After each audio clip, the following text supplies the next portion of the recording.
তো এর আগে আমি দেখলাম যে ফরম্যাটেড টেক্সট ডিসপ্লে করার জন্য printf যে ফাংশনটা, সেটার মাধ্যমে ফরম্যাটেড টেক্সট আমি ডিসপ্লে করতে পাই। কিন্তু যদি কিছু ডেটা থাকে এভাবে কলাম ওয়াইজ, যেগুলোকে টেবিল হিসাবে ডিসপ্লে করলে বেটার হয়, সেক্ষেত্রে আমি টেবিল ক্রিয়েট করে ডেটাটা আউটপুট করতে পারি। সেজন্য ম্যাথল্যাবে টেবিল একটা ফাংশন আছে। টেবিল অ্যাকচুয়ালি ডেটা টাইপ একটা, সেটা হলো টেবিল ফাংশন ইউজ করে ক্রিয়েট করতে পারি। তো তার মাধ্যমে ডেটাটা খুব অর্গানাইজড ওয়েতে শো করা যায়। এরকম বিভিন্ন কলামে ডিফারেন্ট ডেটা টাইপের ডেটা যখন থাকে, সেক্ষেত্রে আমি টেবিল ইউজ করে মোর অর্গানাইজড ওয়েতে ডেটা ডিসপ্লে করতে পারি। সেটাই এখন দেখব। তো একটা এক্সাম্পলই দেখব, যে এখানে নেম আছে, কিছু পার্সনের নেম আছে, তাদের হাইট করেসপন্ড এবং ওয়েট এটা আছে, টেবিল আকারে ডিসপ্লে করব। তো এখানে এই যে নেম, হাইট, ওয়েট এগুলো হলো ভেরিয়েবল, নেম বলা হবে টেবিলের ক্ষেত্রে, আর তারপরে এগুলো হলো ভ্যালু। একটা হসপিটালে কিছু পেশেন্ট আছে, এই যে রাকিব, তুষার, রেজন, এদের হাইট আর ওয়েট এগুলা মেজার করা হয়েছে। তো সেটা আমি একটা টেবিল আকারে শো করব। তো প্রথমে আমি এই যে নেমের একটা অ্যারে ক্রিয়েট করে নিই। তো নেম হলো প্রথমে রাকিব, তারপরে তুষার, তারপরে রেজন, রেজ 1, দেন হাইট 71। আচ্ছা, একটা জিনিস, এগুলো হলো সবগুলা কলাম আকারে থাকতে হবে ডেটাগুলা। টেবিলের ক্ষেত্রে অ্যারেগুলা কলাম অ্যারে থাকতে হবে। 69, 64, দেন ওয়েট 72, 66, 75।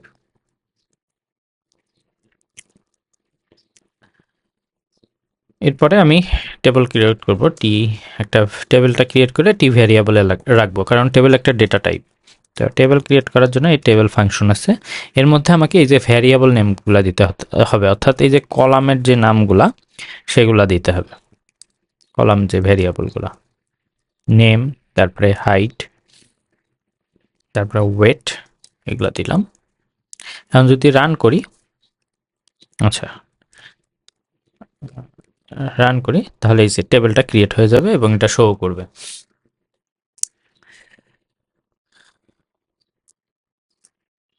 তো আরেকটা জিনিস দেখব সেখানে, টেবিলের ক্ষেত্রে টেবিল যেহেতু ডেটা টাইপ, এই ডেটা, এই যে এখানে আমি দেখি, যদি ওয়ার্ক স্পেসে দেখি, এই যে টেবিল, এটা একটা টেবিল, একটা ডেটা টাইপ। এটার সাইজ এই যে 3x3 সাইজটা দেওয়া আছে।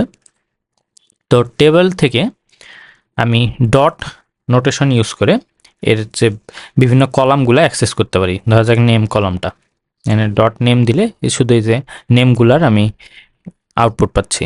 তারপরে টি ডট হাইট কলামটা যদি চাই, তাহলে হাইট লিখলে, ভেরিয়েবল নেমটা লিখলেই আমি ওটার আউটপুটটা পাবো। দেন টে ডট ওয়েট, এরকম।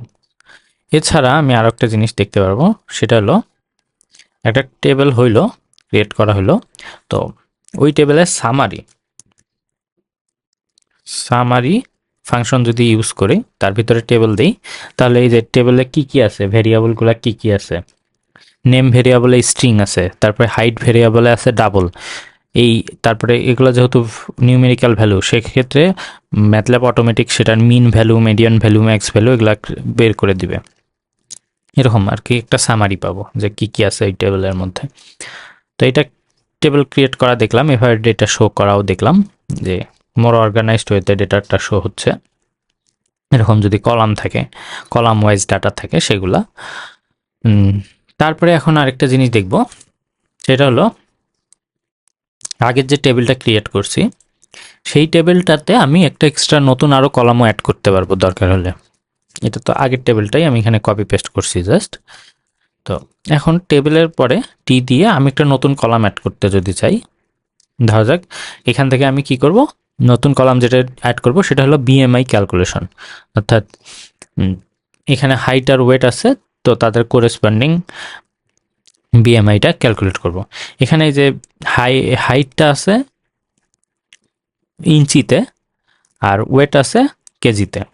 তো বিএমআই ক্যালকুলেশনের নিয়ম হলো যে ক্যালকুলেট করতে হলে কি করতে হবে, যে কেজি মানে ওয়েটটাকে তাদের হাইটের স্কোয়ার দ্বারা ডিভাইড করতে হবে। তো কেজি ওয়েটটা কেজিতে থাকবে আর হাইটটা অবশ্যই মিটারে থাকবে, কিন্তু যেহেতু আমার হাইটটা আছে ইঞ্চিতে, সেটাকে আমি প্রথমে কনভার্ট করে নেব মিটারে, দেন তারপরে স্কোয়ার করব।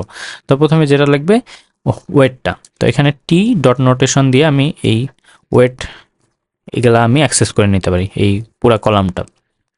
এটাকে আমি ডিভাইড করব, যেহেতু এটা এলিমেন্ট ওয়াইজ ডিভাইড করব, তাই ডট স্ল্যাশ দিলাম এলিমেন্ট ওয়াইজ ডিভিশন। তারপরে এর ভিতরে দেব হাইট, টি ডট হাইট। তো হাইটটা আমার যেহেতু ইঞ্চিতে আছে, সেটাকে আমি মিটারে নিয়ে যাওয়ার জন্য এই যে এই ফর্মুলাটা 1 ইঞ্চি সমান 0.0254 মিটার, সেটা গুণ করে দিব 0.0254, তাহলে এটা মিটার হয়ে গেল। এইটার উপর আমি জাস্ট ডট স্কোয়ার 2 দিলাম, তাহলে এটা ক্রিয়েট হয়ে গেল। এই যে এখানে বিএমআইটা ক্যালকুলেশন হয়ে গেছে। এভাবে আমি টেবিল থেকে কলাম এক্সট্রাক্ট করে সেটার উপর ডেট ক্যালকুলেশন করতে পারি, আবার নতুন একটা কলামও টেবিলে অ্যাড করে রাখতে পারি।